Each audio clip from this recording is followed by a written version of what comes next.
Welcome to Top Inner Academy. Today we will be dealing with current affairs of 30th October and 1st November. Right. So what is Kumhar Shashaktigaran Yojana? By news, electric pottery wheels to 100 pottery families in Maharashtra were distributed under Kumhar Shakti Karan Yojana of Khadi and Village Industries Commission. Right. So what is Kumhar Shaktigaran Yojana? See, it's Kumhar Shaktigaran Yojana was launched in 2018. Right. Aim. What is the aim of this Yojana? It is to strengthen and improve the living of potters in the country by making them self-reliant. Okay, Atma Nirbhar. Features: providing potters with modern equipments and training to connect them with the society and revive them. So, okay, so potters to modern equipments. So modern equipment will be provided for the potters. Implementation. So KVIC, that means Khadi Village Industries Commission. Village Industries Commission. They will be implementing this scheme. They will be giving proper marketing channels, including tie-up with the Indian Railway for selling the products of potters. See, proper training and distribution of advanced equipments under the scheme has eliminated drudgery from the process of pottery making and also resulted in increasing the production by 3 to 4 times. What is Rythu Bharosa scheme? See, first it was launched in Andhra Pradesh, right, 2019, but it is a welfare scheme for the farmers. So these are the points.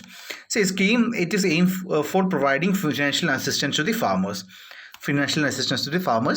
See, what the tenant farmers are eligible to get 2,500 per year under this scheme, right? The farmers will also get free borewell facilities, 9 hours of free electricity in a day.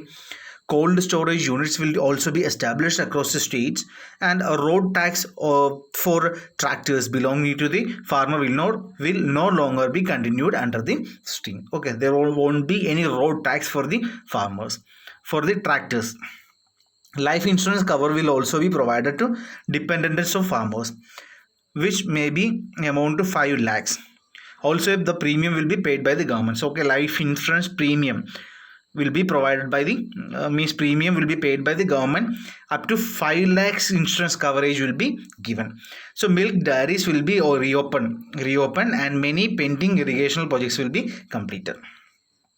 National Day, Unity Day 2015, or National Ekta Divas.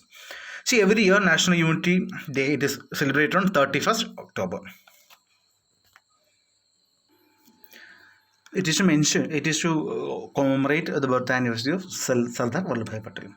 Okay, the day was celebrated for the first time in 2014 when the government of India decided to celebrate Patel's birthday as a National Unity Day to recognize his monumental contribution and service to the nation.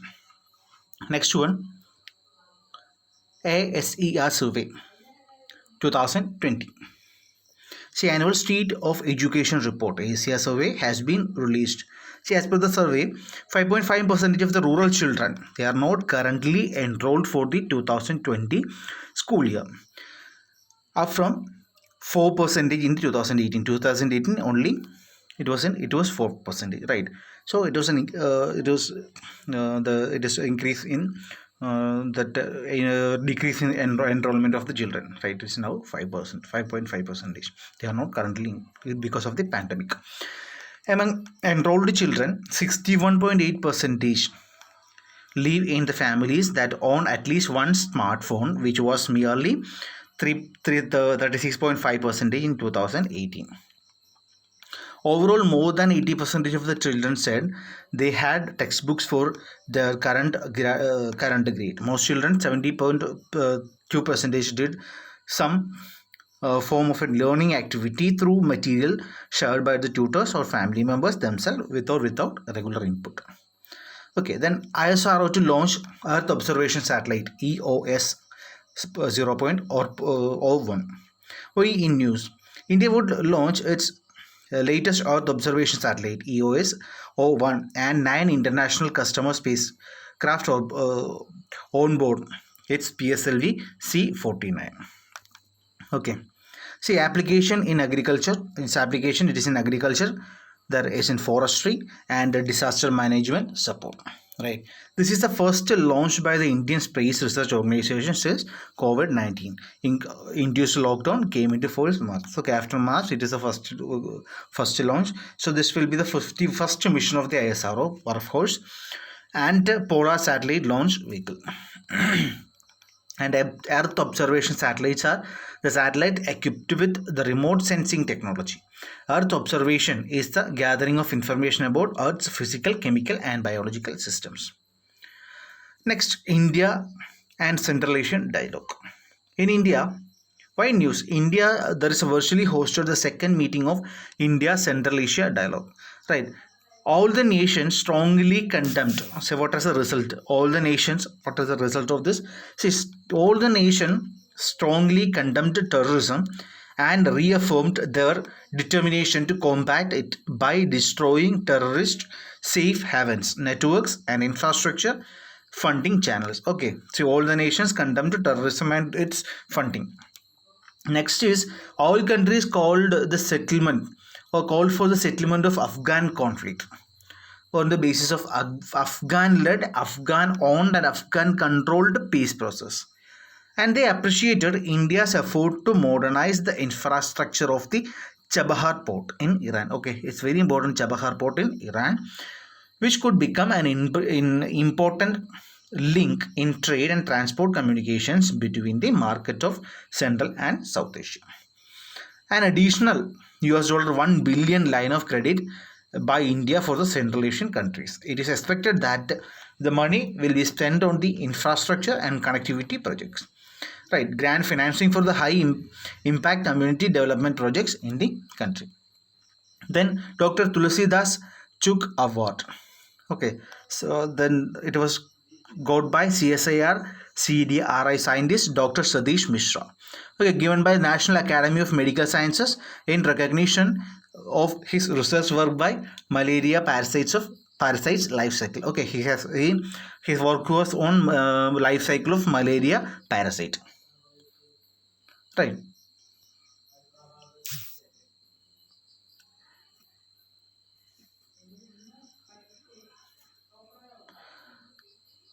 So next is Commission for Air Quality Management in the National Capital Region.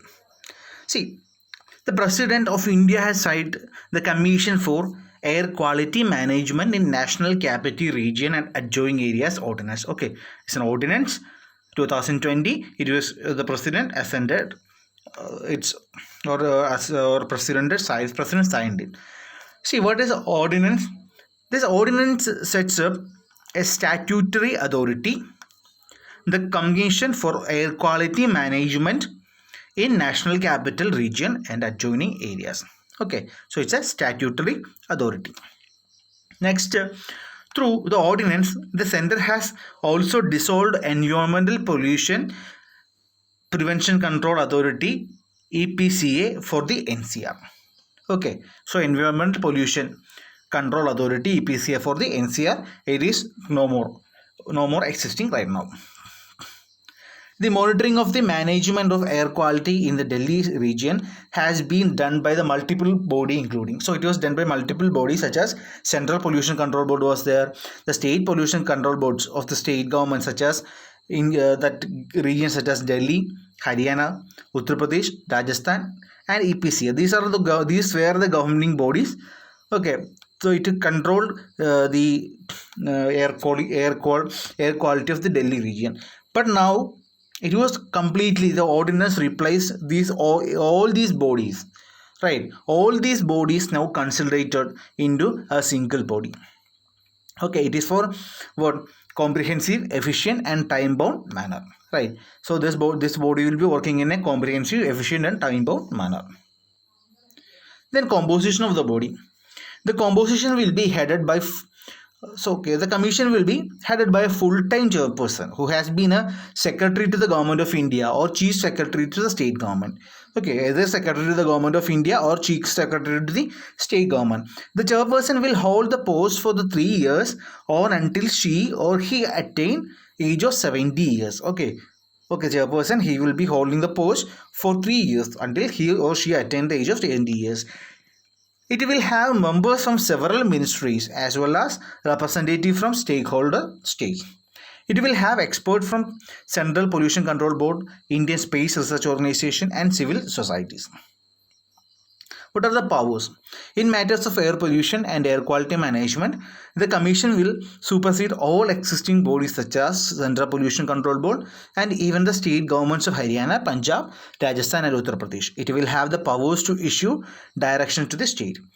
Okay, Central Pollution Control Board and its state branches have the powers to implement provisions of the Environmental Protection Act 1986 for air quality, air, water and land pollution. Their powers continue.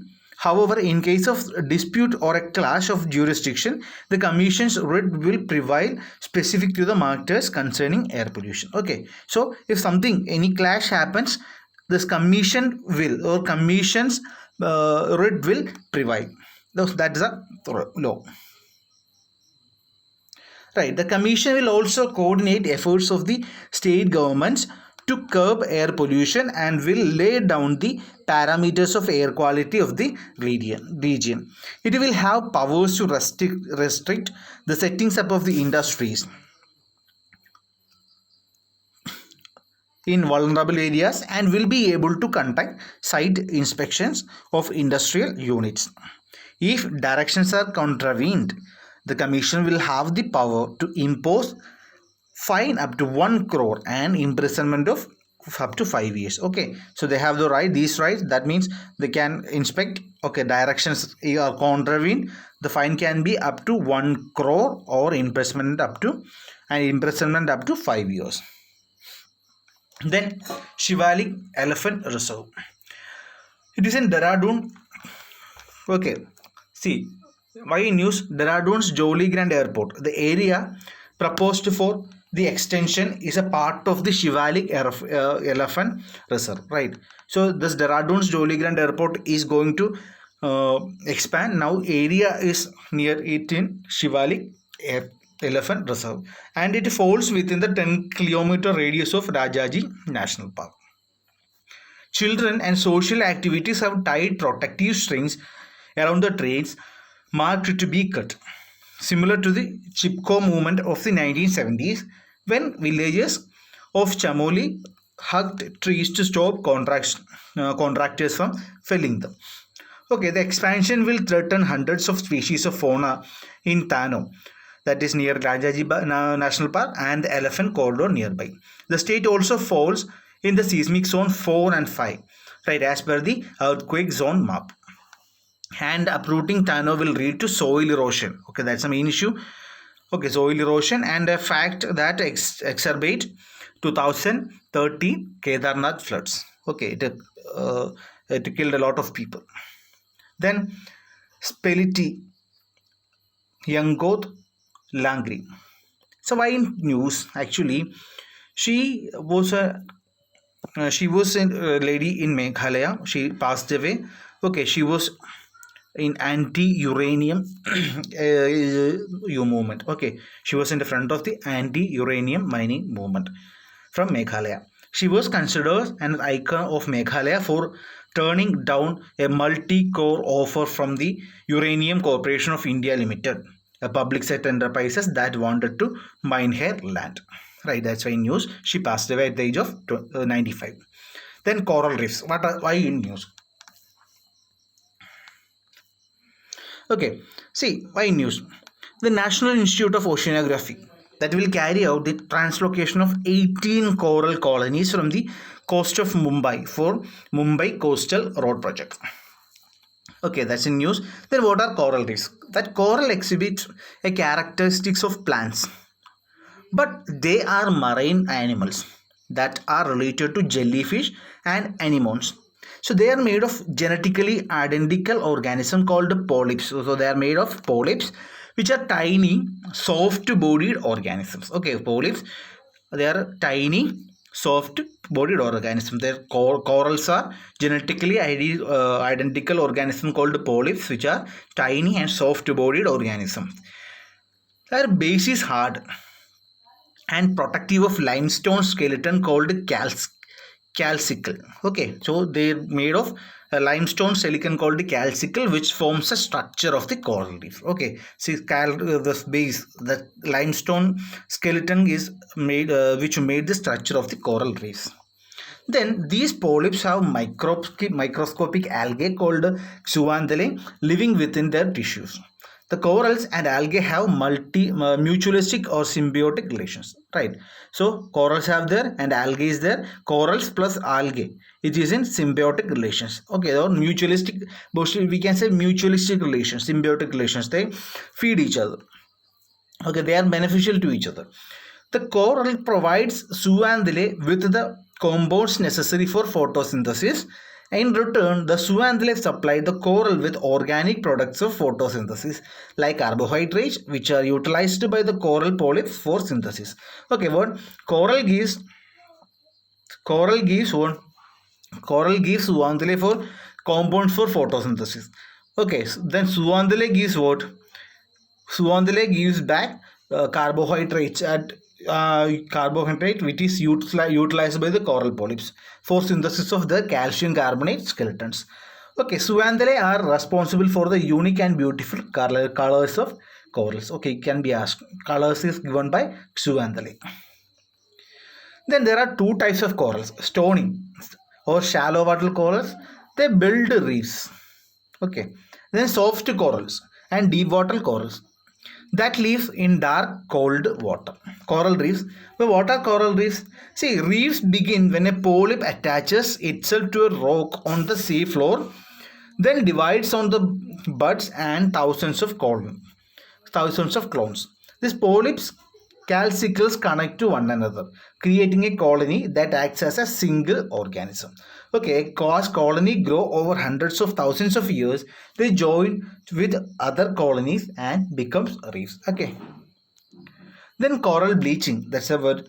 It's a process during which corals under stress from warm water expel the algae that gives coral the brilliant colors and leave in their tissues that produce their food. Actually, coral bleaching means during which corals under stress of warm water or warm weather expel the algae. Okay, coral reefs, they expel their algae. That is called coral bleaching simply. Then euthanasia or assisted dying act, which was passed by New Zealand. So assisted dying means when a person's doctor or nurse gives the medication to relieve the suffering by bringing on death, or when a person takes the medication themselves. That is euthanasia or assisted dying. Why it's an act? It was passed by New Zealand. We will discuss. The former refers to the act of deliberately ending person's life.